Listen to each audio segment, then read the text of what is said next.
জাতীয় সংসদের chief whip দাবি করেছেন, বিশ্বকবি রবীন্দ্রনাথ ঠাকুর তার বিভিন্ন কবিতায় জিয়াউর রহমানের অবদানের কথা লিখে গিয়েছেন।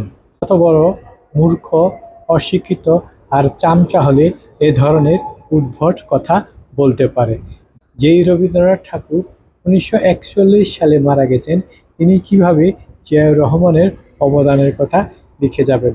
ওই যে একটা কথা আছে না, বিএনপি মানেই বিনোদন।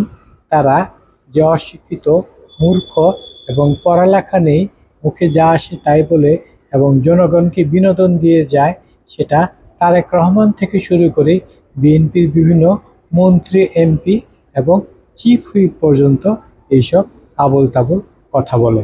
এ কারণেই তাদের মূর্খ, অশিক্ষিত এবং বর্বর বলে। তারা যে দেশ চালাতে অক্ষম, এইসব কথাবার্তার মাধ্যমেই বোঝা যায়।